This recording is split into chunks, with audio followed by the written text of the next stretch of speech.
So if you want to stay locked in with the hottest news, sharp analysis, and everything that matters about our New York Yankees, hit that subscribe button right now. Smash that like, ring the bell, and help us keep bringing you the best Yankees content out there. Your support means everything. Let's ride this out together, always bleeding pinstripes. Yankees fans, today I'm bringing you a deep can't ignore analysis about a move that quietly could have changed the entire course of the 2025 season for our New York Yankees. And beyond that, it might shape the next few seasons too. I'm talking, of course, about the trade that sent Carlos Narvas, our 26-year-old catcher, directly to our biggest rival, the Boston Red Sox. A deal that, at first glance, looked like just another routine transaction, almost procedural, but when analyzed in depth and with a cold eye, reveals itself as one of the most consequential and possibly riskiest decisions the Yankees have made in recent years. A move that might be remembered for years as a textbook example of how even the quietest trades can lead to massive consequences. For those who weren't tracking the details, let me lay it all out. The Yankees traded Carlos Narvas to the Boston Red Sox in exchange for a young pitcher, Elmer Rodriguez Cruz, just 21 years old, and a package of international bonus pool money. That's cash the Yankees traditionally use to invest in international talent, especially from Latin America, where our organization has always been aggressive and successful. On the surface, the trade made sense. Narvas hadn't locked down a spot on the big league roster, logging just 6 games in 2024 after spending 8 long years grinding in the Yankees minor league system, where he put up solid, if unspectacular, numbers: a .250 batting average, 364 OBP, 47 home runs, and 237 RBIs over more than 2,000 plate appearances. Not eye-popping, sure, but not something to dismiss either, especially when we look at what he's doing now that he's wearing Boston red.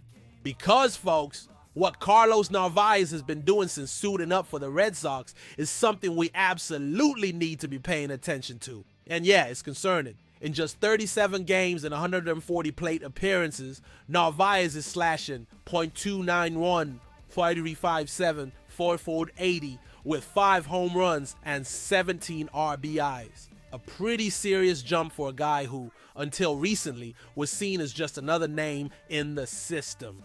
But it doesn't stop there. If it were just about a bat, it would already be an impressive development, but the impact goes further.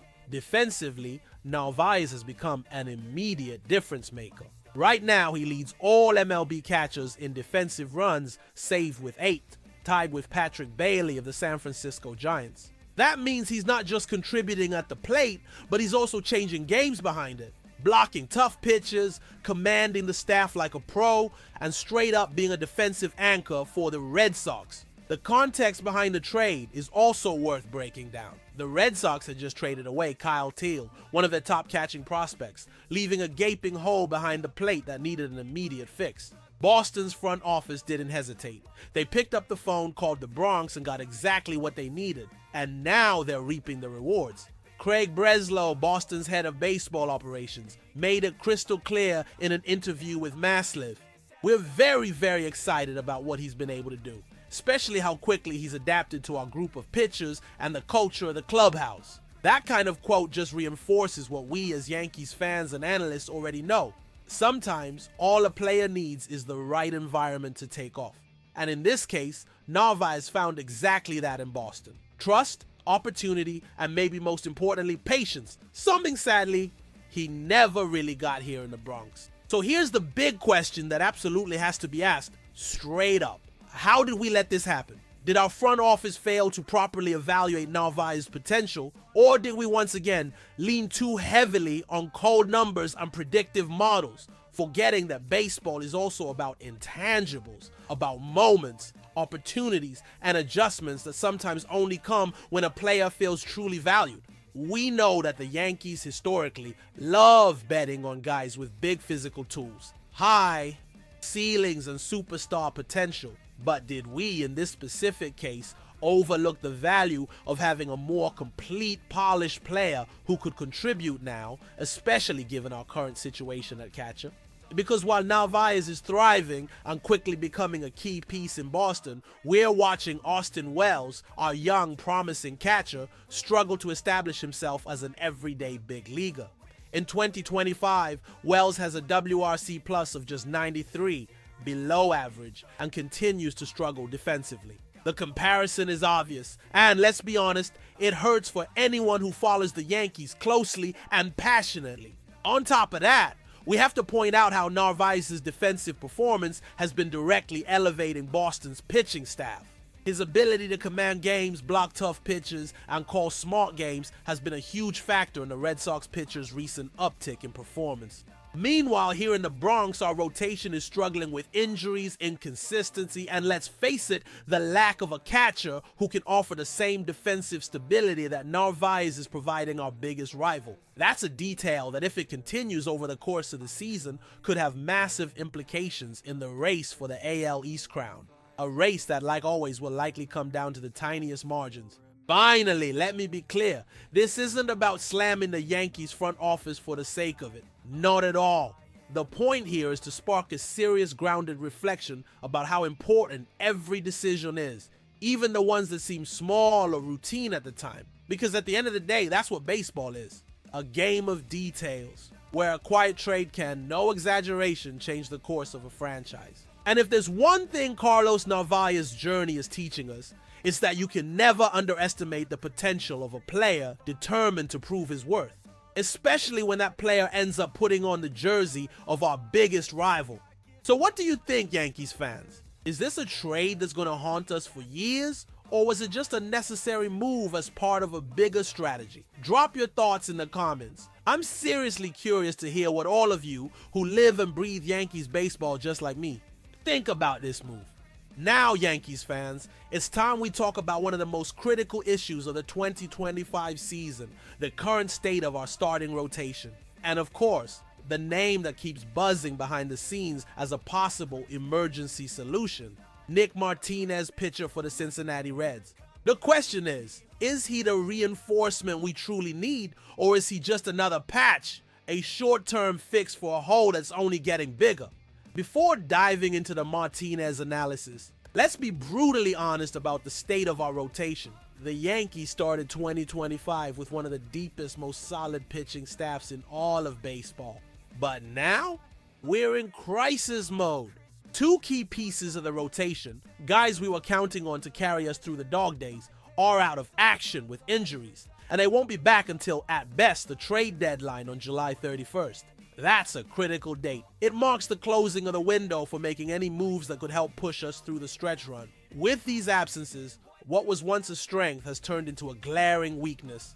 The rotation, once deep and dependable, is now fragile. The bullpen? Overworked and stretched thin.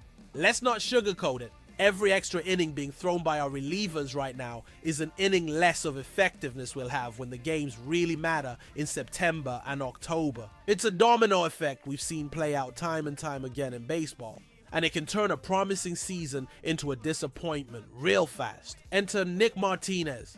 Martinez, at 34 years old, is not exactly the kind of name that gets Yankees Twitter fired up or fills the back pages of the New York tabloids. He's not an ace, he's not a big ticket player, but you know what? He might be exactly what we need right now, stability. Since becoming a full-time starter for the Cincinnati Reds in August of 2024, Martinez has been rock solid, a 3.43 ERA with an impressively low 0.62 home runs allowed per 9 innings. That stat alone is eye-catching, especially when you consider that Martinez pitches his home games at Great American Ballpark, one of the most hitter-friendly stadiums in the league, much like Yankee Stadium. So he's already used to pitching in a ballpark where a mistake can easily end up in the seats. On top of that, Martinez excels in a category that I personally consider absolutely critical for any veteran pitcher. He doesn't rely on velocity to be effective. His fastball barely touches 92 mph most days, but he compensates for that with smarts, excellent command, and a rare ability to induce weak contact and get outs without needing to rack up a ton of strikeouts. One of the most intriguing parts of Nick Martinez's profile is his deep pitch mix. The guy throws 6 different pitches, none of them more than 22% of the time. That kind of balance makes him incredibly unpredictable, keeping hitters off balance and uncomfortable. That approach, relying on diversity and location rather than pure stuff, is something that plays really well, especially come playoff time when hitters have seen it all and are hunting mistakes. There's also the contract situation, which makes Martinez an even more attractive option. He's under contract with the Reds through the end of the 2025 season, so this is a short-term commitment. He's not going to tie up payroll or block any of our young arms coming up through the system. It's exactly the kind of move that fits a team looking to stabilize its staff for the stretch run without mortgaging the future. But, of course, every move like this comes with a dilemma. Is it worth giving up assets, prospects, or depth pieces from the big league roster for a guy who, while steady, isn't going to fundamentally change the outlook of the team? Is Martinez just another band-aid, or can he really give us the innings and consistency we so desperately need to keep this train on the tracks until our horses return? Brian Cashman, true to form, addressed this exact kind of scenario recently in an interview with the New York Post. It's hard to make upgrades this time? We've got what we've got. We'll assess and take advantage of opportunities as they arise. That's the classic Cashman pragmatism we've all come to know. Cautious, calculated, always weighing risks against potential rewards. But on the flip side, there are plenty of voices within the fan base and media circles saying that given the current chaos in the rotation, now might be the time to be proactive rather than reactive. Waiting too long could mean watching the situation get even worse, leading to a slump that costs us not just games, but potentially the division. That's the risk. Standing pat, hoping things magically get better, might be too dangerous in a division as competitive as the American League East, where every game counts and every series has playoff implications. Also, we can't overlook the psychological impact a move like this could have on the clubhouse. It wouldn't just be about the innings Martinez could give us, it would be about sending a clear message that the front office is all in on this season, paying attention to the cracks in the roster and willing to make moves to keep this team in the hunt. And let's be honest, we're the New York Yankees. This franchise doesn't settle for good enough. Our legacy is built on chasing championships, year in and year out. Sitting back and hoping the current group can hold it down without reinforcement doesn't feel consistent with that legacy. That's why, in my view, the possibility of bringing in Nick Martinez deserves serious consideration. Of course, this shouldn't be the only move. The Yankees should also be exploring other market options, constantly monitoring the status of our injured pitchers and continuing to develop the internal arms we've got. But right now, an addition like Nick Martinez could be that surgical adjustment that so often makes a difference between a successful October run and an early exit. Finally, it's important to stress that bringing in Martinez, if it happens, won't magically fix everything. He's not Garrett Cole, but he can help stabilize a rotation that right now is desperate for some solidity, giving us quality innings, taking some of the pressure off the bullpen, and allowing the team to weather this storm with a little more confidence. So, what do you think, Yankees fans? Is Nick Martinez the kind of reinforcement we should be pushing for, or would he just be another temporary patch? Should the Yankees get aggressive and make the move now, or sit tight and trust the internal options? Now we've come to the most important part of this entire analysis after thoroughly breaking down the impact of the Carlos Narvas trade, the current state of the New York Yankees, and the potential addition of Nick Martinez. It's time to lay it all out clearly, directly, and above all, honestly. The Yankees are right now at one of the most pivotal crossroads of the 2025 season. The decisions made in the coming weeks could very well determine whether this season ends in triumph or heartbreak. First off, let's be real. The trade of Carlos Narvas was undeniably a bet on the future. The Yankees chose to part with a player who is already making an impact for the Boston Red Sox in order to acquire Elmer Rodriguez Cruz, a promising young pitcher who might deliver value in the medium or long term.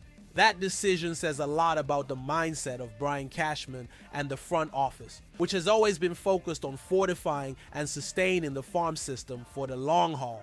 But here's the dilemma. The Yankees are in a win-now window that demands immediate solutions. The team is leading the most competitive division in baseball, but is also dealing with serious issues, especially regarding the health of our pitching staff. The bullpen is overworked. Catcher remains a real concern, with Austin Wells struggling to meet expectations, and the offense, while solid, is still missing that extra gear, that clutch piece that can make the difference when it counts. In that context, the absence of Carlos Narvas becomes even more glaring, not just because of what he's providing offensively for the Red Sox, but because of the defensive stability he's brought behind the plate. His quick adaptation to the new environment and the chemistry he's built with Boston's rotation make you wonder, could he have been doing the exact same thing here for us, had we just given him the chance? Then there's the psychological impact that a move like this generates both inside and outside the clubhouse. For Yankees fans, seeing a homegrown player thrive in a Red Sox uniform is always painful. But for the players too, this becomes a constant reminder of the decisions that were made, decisions that right now might be hurting the team's chances of winning. This kind of narrative is unavoidable, and as we all know, baseball is a game where stories and symbols carry just as much weight as stats. Another critical aspect is the front office's response time. The Yankees simply cannot afford to wait around indefinitely. The trade deadline is July 31st. By then, the team has to decide, do we roll with the internal options and hope that our injured pitchers come back soon enough to keep us in first place? Or do we go to the market and bring in reinforcements to stabilize the team during this crucial stretch? This is where the potential addition of Nick Martinez becomes even more relevant. As we analyzed in the last block, Martinez is a steady, experienced pitcher who can offer exactly what our rotation is lacking right now: consistency. He's not going to be the ace of this staff, but he's the kind of guy who can quietly help keep us competitive until our bigger arms return. And in a league as tight and unpredictable as Major League Baseball, that makes a huge difference. How many times have we seen seasons decided by just one game, one win here, one loss there? That's why I believe the Yankees front office needs to be more decisive. Of course, there's the matter of cost. Martinez isn't going to come cheap. The Cincinnati Reds, even if they're not contending, know what they have: a reliable starter with a short-term contract who could be incredibly valuable to any team in the playoff race. They're going to want something of value in return, maybe a mid-level prospect or a bench piece from the big league roster. It's up to the Yankees brass to determine how much future value they're willing to sacrifice to protect the present. And honestly, from where I'm standing, the Yankees can't afford to let this opportunity pass by. The risk of standing pat, watching the lead in the division slip away, and suffering from a depleted rotation and overtaxed bullpen is just too great. As I always say, in a season like this where we're leading the division and have a real shot at making a deep October run, the margin for error is zero. Plus, we should keep in mind that bringing in a guy like Martinez doesn't prevent the Yankees from continuing to develop their own young talent. The farm system is still one of the strongest in baseball, and it'll keep churning out prospects. Martinez would be a stopgap, a necessary one, but he wouldn't derail the long-term plan. So here's my honest, no BS take. The Yankees need to learn from the Carlos Narvas trade. I'm not saying it was an outright disaster. Only time will tell. Elmer Rodriguez Cruz might very well develop into a frontline starter and make this trade look like a masterstroke in hindsight. But at the same time, this deal serves as a stark reminder that sometimes immediate solutions are just as valuable as long-term projections. The Yankees are a franchise built on winning, on pursuing championships every single year. Sitting back and hoping that the future will take care of itself might feel comfortable, but making moves to win now. That's what separates the teams that just participate from the teams that actually win. So now, Yankees fans, putting it to you. What's your take on the Carlos Narvas trade? Do you think Elmer Rodriguez Cruz can flip the script and make this trade look brilliant down the line? And more importantly, should the Yankees go after Nick Martinez right now to stabilize the rotation, or should they trust the arms already in the system? Drop your thoughts in the comments below. Let's debate this like we always do here, with passion, respect, and a commitment to analyzing this team with clear eyes and full hearts. And of course, if you want to keep getting deep, trustworthy analysis and be the first to know every bit of breaking Yankees news, you know what to do. Hit that subscribe button, ring the bell, and smash that like. Your support is what allows us to keep bringing you the best Yankees content possible, with all the credibility and passion that this team deserves. Here, every pitch, every move, and every win or loss gets analyzed with the care and love of someone who lives and breathes Yankees baseball every single day. Thanks for tuning in, and I'll catch you in the next one.